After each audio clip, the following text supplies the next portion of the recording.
నమస్తే welcome to Leo news.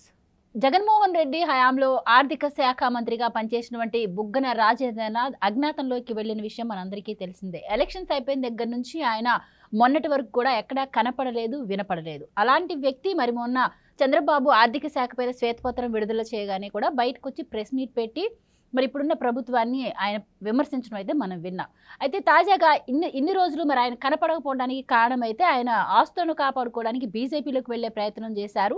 So అది బెడిసి కొట్టడంతోనే ఇప్పుడు వచ్చి ప్రెస్ మీట్ పెట్టారు అన్న వార్తలు అయితే వినిపిస్తూ ఉన్నాయి. అయితే నిజంగానే ఆయన పార్టీ మారేందుకు ట్రై చేశారా, మరి ఒకవేళ ఆయన వెళ్తే ఏ పార్టీలోకి వెళ్ళాలనుకున్నారు, అది ఎందుకు బెడిసి కొట్టింది, ఇట్లాంటి వివరాలన్నీ తెలుసుకునే ప్రయత్నం చేద్దాం. మనతో ఉన్నారు senior political journalist Durga Kumar గారు. నమస్కారం. నమస్కారం గోవర్ధన, మన వీక్షకులు కూడా. సార్, బుగ్గన రాజేంద్రనాథ్ గతంలో ఆర్థిక శాఖ మంత్రిగా పనిచేశారు. సో ఆయన ఎప్పుడైతే ఎలక్షన్స్ అయిపోయో అప్పటి నుంచి కూడా అజ్ఞాతంలోకి వెళ్ళిపోయిన పరిస్థితే మనం చూసాము. రీసెంట్గానే వచ్చి ఆయన ప్రెస్ మీట్ పెట్టి ఆర్థిక శాఖ గురించి మాట్లాడటం అయితే జరిగింది. సో ఈ గ్యాప్లో ఆయన పార్టీ మారేందుకు ట్రై చేశారు అంటున్నారు. సో మీరేం చెప్తారు సార్ ఆయన గురించి? ఏ రాజకీయ నాయకుడైనా, అందులో ఈ తరం రాజకీయ నాయకులు ఇప్పుడు అధికారంలో ఉన్నంత వరకు ఏ పార్టీలోనే ఉంటారమ్మా. గతంలో లాగా వీళ్ళేమి స్వాతంత్ర సమర యోధులు కాదు. ఏదో ఒక 2 జతలు బట్టలు పెట్టుకుని సింపుల్గా లైఫ్ లీడ్ చేసేవాళ్ళు ఏం కాదు. వీళ్ళందరికీ కూడా పెద్ద పెద్ద వ్యాపార సామ్రాజ్యాలు ఉన్నాయి ఎవరికాళ్ళకి. ఒకవేళ లేకపోయినా మంత్రులుగా అయిన తర్వాత చేసుకోగలిగిన సామర్థ్యం వాళ్ళకి చిక్కుతుంది, ఆర్థికంగా వెసులుబాటు. అదే కాకుండా బుగ్గన రాజేంద్రనాథ్ రెడ్డి గారు వైసీపీలో చాలా ప్రముఖమైన వ్యక్తి. జగన్మోహన్ రెడ్డి గారికి అత్యంత అంతరంగికుడు. 2014లో కూడా అసలు రాష్ట్రంలో ఎవరికి టికెట్ ప్రకటించకన్నా ముందు బుగ్గన రాజేంద్రనాథ్ రెడ్డిని డోన్ నియోజకవర్గం నుంచి టికెట్ ప్రకటించారు. ఆయన క్వార్టరీలో అంతరంగికుడు ఈయన.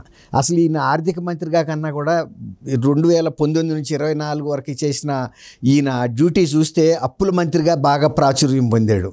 ఆర్థిక మంత్రి అనేది మర్చిపోయారు మంత్రివర్గంలో కూడా. ఏదో ఒకటి అప్పులు తీసుకొచ్చి ప్రభుత్వాన్ని నడపడంలో బుగ్గన రాజేంద్రనాథ్ రెడ్డి గారు సగం రోజులు అమరావతిలో ఉంటే సగం రోజులు ఢిల్లీలో ఉండాడు. వారంలో 3 రోజులు అక్కడ, 3 రోజులు ఇక్కడ. తెచ్చిన అప్పులను ఖర్చు చేయటానికి ఇక్కడ, అప్పులు తేటానికి అక్కడ. ఈ రకంగా ఆయన మొత్తం టర్మ్ అలా నడిచింది. చాలా టైట్ పొజిషను. ఒక రకంగా ఈయన ఒక రకంగా ఈ అప్పుల పరిస్థితుల్లో ఢిల్లీలో తెచ్చడంలో చాలా కృషి చేశాడనే చెప్పాలి, ఏ మాటకు ఆ మాట. నిర్మలా సీతారామన్ దగ్గర హంబుల్గా వంగి నమస్కారాలు చేసుకుంటా, ఒక దత్తపుత్రుడు గారి ఆర్థిక మంత్రి ఈయన అన్నట్టుగా ఆ పరపతిని ఉపయోగించుకుని ఆయన వ్యక్తిగతమైన ఒక లౌకికమైన విధానం ద్వారా అక్కడ అప్పులు పుట్టించాడు. ఆ విషయంలో మనం అయితే ఈయన అభినందిస్తే తప్పదు అప్పుల మంత్రిగా. అయితే ఈయన వైసీపీ ఓడిపోగానే మాత్రం అజ్ఞాతంలోకి వెళ్ళిపోయిన మాట వాస్తవం. ఆయన డోన్లో కూడా లేడు. అక్కడ ఆ నియోజకవర్గం, కర్నూలు నియోజకవర్గంలో కూడా ఎవరికి అందుబాటులో లేడు. ఇక ఎందుకంటే అందుబాటులో ఉన్న దగ్గర నుంచి కార్యకర్తల నుంచి ఇదో అదో అడుగుతూ ఉంటారు, పనులు మంచో చెడు. అయినా ఈ పార్టీలో ఉండదలుచుకోలేదు కాబట్టి ఇక మెల్లిగా ముఖం తప్పించేశాడు. ఆయన ఎక్కువ కాలం బెంగళూరులోనూ లేదంటేనేమో ఢిల్లీలోనూ గడిపాడని చెప్తున్నారు. బెంగళూరులోనేమో వ్యాపారాలకు సంబంధించిన విషయాలు చూసుకోవటానికి, వ్యాపారాలని అభివృద్ధి చేసుకోవటానికి ఏమేమి చేయాలనే ఆలోచనలో ఉన్నాడని. రెండోదేమో భారతీయ జనతా పార్టీలో తీవ్రంగా ప్రయత్నించినట్టు తెలుస్తుంది. ఒకటి ఏంటంటే భారతీయ జనతా పార్టీలో ఎవరిని పడితే వాళ్ళని ఇప్పుడు చేర్చుకునే పరిస్థితి లేదు. గతంలో అంటే భారతీయ జనతా పార్టీ కూటమిలో భాగస్వామి కానప్పుడు భారతీయ జనతా పార్టీకి ఉన్న వెసులుబాటు వేరు. ఇప్పుడు కూటమిలోకి వచ్చిన తర్వాత ఇప్పుడు తెలుగుదేశం యొక్క ప్రాధాన్యత అంశాలను కూడా వాళ్ళు గమనంలో తీసుకోవాలి. గతంలో ఎక్సెస్గా బిహేవ్ చేసి వైసీపీలో ఉండి ప్రవర్తించిన వాళ్ళని కనుక తీసుకుంటే టీడీపీకి కొద్దిగా అది ఇబ్బందికరమైన పరిణామం. అలాగే బీజేపీ పట్ల వ్యతిరేకత ఉండాలని కూడా తెలుగుదేశం ఎంటర్టైన్ తీసుకోదు. ఈ 3 పార్టీలు, ఈవెన్ జనసేన కూడా, ముగ్గురు కూడా మాట కలుపుకుని చేస్తారు తప్ప భాగస్వామ్యంలో ఎవరైనా చేర్చుకోవాలంటే, మరీ ముఖ్యంగా ప్రముఖమైన వ్యక్తులను చేర్చుకునేటప్పుడు 1-2 సార్లు ఆలోచించుకోవాలి భాగస్వామ్య పార్టీలతో. దీని మూలన మనస్పర్ధలు వచ్చే అవకాశం ఉంది. రెండోది ఏంటంటే ఈయన మరీ జగన్మోహన్ రెడ్డి గారికి క్వార్టరీలో అంతరంగికుడు కాబట్టి ఈయన్ని చేర్చుకోవాలంటే కొన్ని రిజర్వేషన్స్ ఉంటాయి బీజేపీకి కూడా. ఈయనకి ఏంటంటే అత్యంత అవసరం. ఈయన వ్యాపార సామ్రాజ్యం కాపాడుకోవాలంటే ఏదైనా అధికార పార్టీ అండ ఈయనకి చాలా అవసరం, చాలా అవసరం. కాబట్టి ఈయన తీవ్రమైన ప్రయత్నాలు అయితే చేశాడు. కానీ బీజేపీలో కొంతవరకు రాయబారాలు నడిపినప్పటికీ కూడా అల్టిమేట్గా వాళ్ళు మేము చేర్చుకోలేమనే ఒక రెడ్ జెండా చూపించేశారు, ఎర్ర జెండా. అప్పుడు ఇక ఈయన మళ్ళీ వెనక్కి వచ్చాడు. లేకపోతే ఇప్పుడు హైదరాబాద్లో కానీ లేడైనా డోన్లో కానీ.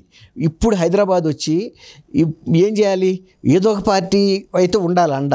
కాబట్టి మళ్ళీ వైఎస్ఆర్సీపీ ఇదేదో మోటు సామెత ఉంది కానీ ఇప్పుడు చెప్పడం తప్పు, అది నేను చెప్పను. కాబట్టి వైఎస్ఆర్సీపీ దిక్కైంది ఇప్పుడు ఆయనకి. ఏం చేయాలి, మళ్ళీ జగన్మోహన్ రెడ్డికి ఒక గ్రీన్ సిగ్నల్ చూపించాలి, ఇక్కడ నుంచి నేను ఎక్కడా జారలేదు, నీ వైపే ఉన్నానని. అందుకని ఆర్థిక శాఖ మీద అనేక ఇవి ఇచ్చారు శ్వేతపత్రాలు. ఈయన ఆర్థిక శాఖ మీద ఇప్పుడు స్పందించాడు, 30 పేజీల ఇది ఇచ్చారని శ్వేతపత్రం. మరి జరిగిన విషయాలు కూడా చిన్న విషయాలు కదా, 5 సంవత్సరాల్లో జరిగినాయే ఆర్థిక అవకతవకలే మెయిన్గా జరిగినాయి.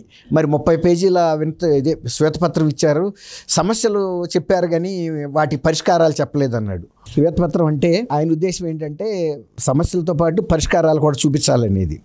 ఇవాళ పరిష్కారాలు ఎట్లాగూ తెలుగుదేశం భుజానికి ఎత్తుకున్న తర్వాత పరిష్కారాలు చేయక తప్పదు. ఇప్పుడు ప్రజల ముందు చెప్పాల్సింది గత 5 సంవత్సరాల్లో వైఎస్ఆర్సీపీ పాలనలో ఆర్థికంగా జరిగిన అవకతవకలేంటి, దాని మూలాన ఆర్థికంగా ఏ శాఖల్లో ఎంతెంత నష్టాలు జరిగినాయి, ఇక్కడ నుంచి ఎంతెంత అప్పులు తెచ్చారు, ఇప్పుడు అప్పులు తీర్చాల్సిన బాధ్యత తెలుగుదేశం మీద లేకపోతే వచ్చే ఏ ప్రభుత్వం అయినా ప్రజల మీద ఉంది. ప్రభుత్వాల తర్వాత మాట, అది ప్రజల బాధ్యత. ప్రభుత్వం ప్రజల తరపున ప్రభుత్వం కడుతుంది అప్పులు, వడ్డీలు కూడా ప్రజల తరపున ప్రభుత్వం కడుతుంది.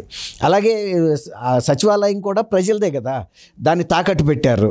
అట్లాగే ఆ సచివాలయం మీద ఎంత అప్పు తెచ్చారు, ఎంత వడ్డీ కడుతున్నారు, ఇవన్నీ కూడా ఆర్థిక అంశాలకు సంబంధించిన 30 పేజీలు శ్వేతపత్రం ఇచ్చారని ఈయన కొంచెం వ్యంగ్యంగా మాట్లాడాడు. మరి అంత గణాంకాలు ఉన్నప్పుడు మరి 30 పేజీలైనా ఇవ్వాలి, 100 పేజీలైనా ఇవ్వక తప్పదు. అది ఒక రికార్డు. ఆంధ్రప్రదేశ్ చరిత్రలో ఒక కొత్తగా విభజనకు గురైన రాష్ట్రం, తర్వాత తీవ్రమైన ఆర్థిక సంక్షోభంలో ఇరుక్కున్న రాష్ట్రం ఏ పరిస్థితుల్లో ఉంది 2024 తెలుగుదేశం అధికారంలో వచ్చే నాటికి, తర్వాత వైఎస్ఆర్సీపీ ప్రభుత్వం ఏ స్థితిలో ప్రభుత్వాన్ని అప్పగించింది అనేది ఒక చరిత్రక అంశంగా నిలబడుతుంది. కాబట్టి 100 పేజీలైనా చేయకి తప్పదు. అదొక రికార్డు. అది కామన్ పీపుల్కి అక్కర్లేదు, కానీ అల్టిమేట్గా సామాన్య ప్రజలు కూడా గుర్తించారు ఆర్థికంగా రాష్ట్రం దివాళా కోరు దశకి వెళ్ళిపోయింది. దీన్ని కాపాడాలంటే మళ్ళీ 2014లో చంద్రబాబు నాయుడు గారు నాయకత్వం ఎలా వహించాడో మళ్ళీ 24లో కూడా ఆయన వస్తేనే ఈ రాష్ట్రానికి విముక్తి కలుగుతుందని ప్రజలు వాళ్ళకు ఒక 6th సెన్స్ చెబుతుంది. అందువల్లే వాళ్ళు ఈ ప్రభుత్వాన్ని మార్చారు. వాళ్ళు ఆ బాధ్యతను చంద్రబాబు నాయుడు గారికి అప్పచెప్పారు. ఆయన పరిష్కార మార్గాలు ఏంటనేది ఆయన ఒక్కడిగా చేయగలిగింది ఏం కాదు. ఇది ఆయన కూడా కేంద్ర ప్రభుత్వంతోనూ రిజర్వ్ బ్యాంక్తోనూ అనేక ఆర్థిక సంస్థలతో కూడా చర్చించి చేయాల్సిన అంశాలు ఇవన్నీ. దీన్ని బయటపడాలంటే అంతర్జాతీయ ఆర్థిక సంస్థల సహాయం కూడా తీసుకోక తప్పదు. అవన్నీ ఆయన చేస్తాడు రెమెడీస్. అని మీరు చెప్పారు, శ్వేతపత్రం విడుదల చేశారు, దాంట్లో ఆర్థిక శాఖపై అవకతవకలు జరిగినాయి అని బయటకు తీసుకొచ్చారు అని చెప్పి. సో ఆయన చెప్పిన దాని ప్రకారం లక్షల కోట్లలో లాసుల్లో అయితే ఉంది ఏపీ. ఇప్పుడు దానిలో జరిగిన అవకతవకల మీద ఇప్పుడు బుగ్గన రాజేంద్రనాథ్ రెడ్డి కూడా ఆయన హస్తం ఉందంటారా, ఆయన ఇరుక్కునే ఛాన్స్ ఉందంటారా? ఇప్పుడు ఇలానే ఆస్తులను కాపాడుకోవడం, కేసులు తప్పించుకోవడం కోసం పార్టీలు మారాలని వైసీపీలో చాలా మంది ట్రై చేస్తున్నారు.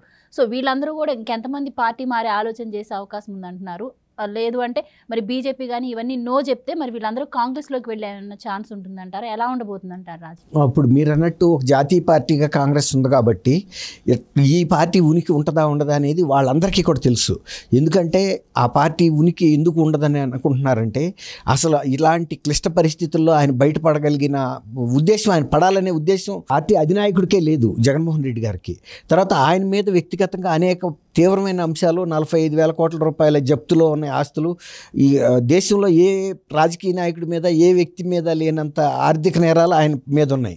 వీటి నుంచి బయటపడటమే కష్టం అనుకుంటే ఈ 5 సంవత్సరాల్లో చేసిన అవకతవకలు, కుంభకోణాలు ప్రధానమంత్రి గారు స్వయంగా కిందట ఎన్నికల్లో వచ్చినప్పుడు కూడా చెప్పాడు. చాలా పెద్ద కుంభకోణం, ఒక లిక్కర్ కుంభకోణం చాలా ఆయనకి మెడకు చుట్టుకోవటానికి. ఇప్పుడు ఆర్థిక మంత్రిగా బుగ్గన రాజేంద్రనాథ్ రెడ్డి గారు జరిగినాయే ఆర్థిక అంశాల్లో అవకతవకలు. కాబట్టి ఆర్థిక మంత్రిగా ఆయన తప్పించుకునే అవకాశం ఉంటుందని అయితే నేను అనుకోను. ఎందుకంటే కిందసారి స్కిల్ డెవలప్మెంట్ కేసులో కూడా అసలు యాక్చువల్గా స్కిల్ డెవలప్మెంట్ కేసులో అప్పుడు ముఖ్యమంత్రి ఆయనకన్నా కూడా సంబంధిత శాఖ మంత్రి మీదకి వెళ్ళాలి ముందు. మరి ముఖ్యమంత్రినే బాధ్యులు చేసినప్పుడు ఆర్థిక శాఖలో ఆర్థిక మంత్రిగా 5 సంవత్సరాలు పూర్తి కాలం ఈయనే ఉన్నాడు. ఐ థింక్ మధ్యలో మార్చినప్పుడు కూడా ఈయన శాఖ అయితే మార్చలేదు. చాలామంది మంత్రుల్ని మధ్యలో 2.5 years అయిన తర్వాత మార్చారు, కానీ ఈయన మాత్రం కొనసాగాడు. అప్పుడు ఇప్పుడు కూడా పూర్తి కాలం కొనసాగిన మంత్రుల్లో ఈయన కూడా ఒకడు. కాబట్టి ఖచ్చితంగా బాధ్యత వహించాల్సి వస్తుంది. ఇప్పుడు ఇక్కడి నుంచి తప్పించుకుని వెళ్ళటానికి బీజేపీలో వెళ్ళే అవకాశం వైఎస్ఆర్సీపీ నాయకులకు బహు తక్కువ. ఒక రకంగా కాంగ్రెస్లో వాళ్ళకేం పెద్ద అభ్యంతరం ఉండదు చేర్చుకోవడానికి, ఈ కూటమిలో వాళ్ళు భాగస్వాములు కాదు. తర్వాత ఇంకోటి ఏంటంటే అదే DNA ఉన్న వ్యక్తులు, కాంగ్రెస్ పార్టీ నుంచి చీలికో అయిన పార్టీయే కదా ఇది.